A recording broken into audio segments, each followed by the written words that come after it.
Not at all unlike circus peanuts, I have found over the years that the majority of you either love or despise pickled eggs.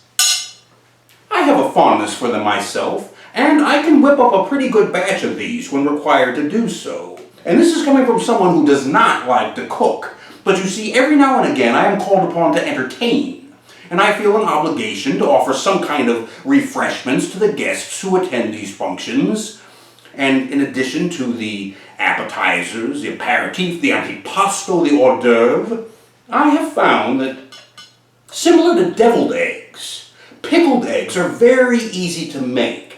And generally, by and large, they are appreciated by the guests who attend any of these engagements. Any of the guests who work up the courage to sample them, that is. Now, the pickling solution is, as I say, very simple to prepare. It's basically sugar, a little bit of water, and vinegar melded together, boiled and then placed into a container not unlike this one here, to which the hard-boiled eggs are added, to which is also added the pickling spices. Now, this is a very basic potpourri of allspice, coriander, rosemary, cloves, turmeric, ginger, cinnamon, mace, that sort of thing. Now, the recipe in the cookbook is very clear. You are supposed to take the pickling spices and put them in a sort of cloth poultice, a little sachet, not unlike a drawstring pouch. You tie it closed with a little piece of twine, and then you immerse it in the pickling solution so that the essence of the pickling spices are absorbed into the solution, and then, by way of culinary osmosis, that is to say, magic, they are absorbed into the hard-boiled eggs themselves, even right down into the yolk.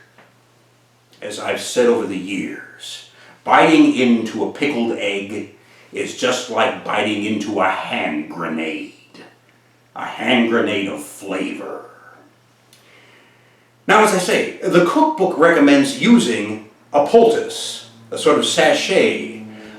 It does not recommend taking the pickling spices and dumping it into the solution like fish food into an aquarium. In other words, like I have it here today.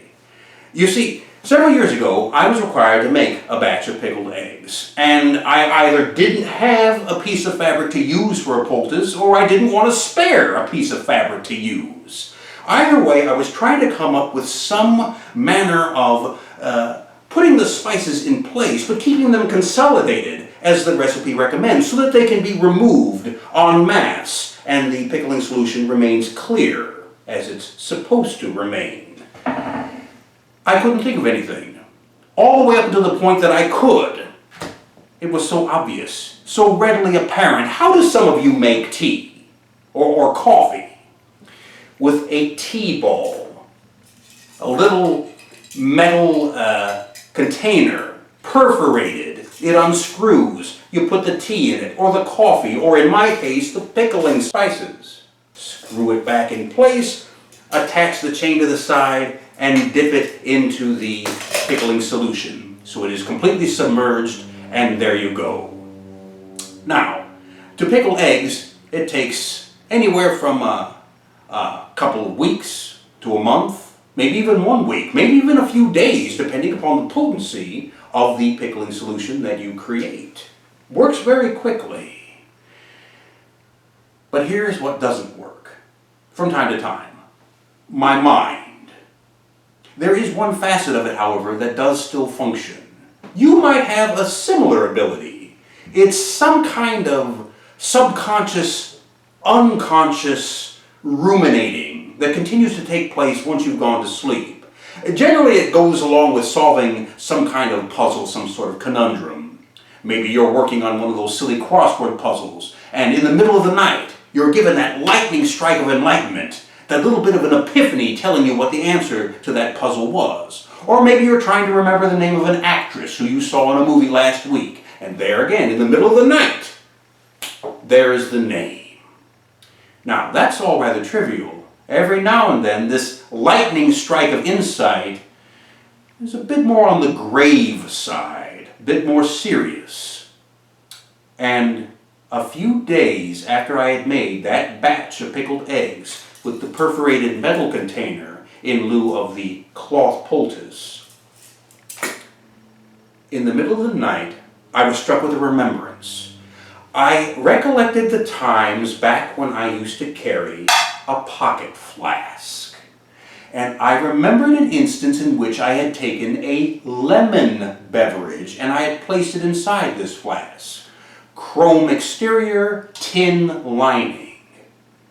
A lemon beverage. A citric-based lemon beverage. The citric acids in that beverage reacted with the lining, the metal lining of this flask. And it created a toxicity which, when quaffed, it didn't, but it almost made me explosively ill.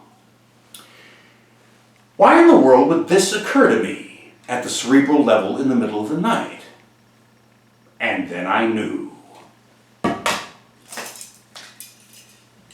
Perforated metal container in pickling solution, which is 1 part vinegar. Highly acidic vinegar, even at 5%. Any chemistry teacher will tell you that a chemical reaction is imminent. And I thought about that in the middle of the night and on into the next day. It's one thing to serve appetizers to your guests. It's another thing altogether to poison them. But you see, going back to my redskin Indian roots, I can't waste food. I couldn't throw these out. That would have been unthinkable. So what to do? Then I remembered something which you probably already know, something which by today's standards is kind of outdated, and yet it's still there. On every label of a bottle, a can, a container, sometimes it's near the barcode, there's a little 800 number which you can call. Comments and questions? Have any of you ever done that? Has it even ever occurred to you to do that? Or have you ever found yourself in a situation where you had to? And even then, when you did so, did you actually fathom that anyone would really answer? I'm here to tell you, there is someone on the other end of these 800 numbers. I called the vinegar company, and I asked the lady who answered. I explained the entire situation, not unlike the way in which I'm explaining it to you. She said she didn't know the answer. She would have to consult her manager. And while she did so, and the manager went to do some quick research, she stayed on the line and she observed that she didn't think it sounded like a very good idea. A moment later, her manager came back online and connected with her and confirmed that that was something you probably did not want to do because it would create a chemical reaction beyond any doubt. I know, boys and girls, punks and skins, that today the solution to all of your problems, all of your questions, all of your quandaries, all of your uncertainties is to oogle it. But if you ever want to speak to a live, real person, not even pushing one or au prima dos, a real live operator, so to speak, try out one of those 800 numbers. You might be surprised with results. Speaking of results, I made up a fresh batch of pickled eggs, and I did what I do to this day. I just dumped the solution spices right into place. But that batch of, as it were, tainted eggs, the ones which I couldn't bring myself to throw out, well, I didn't throw them out. I ate them myself, and I gotta tell you, those were the best damn pickled eggs I ever did eat.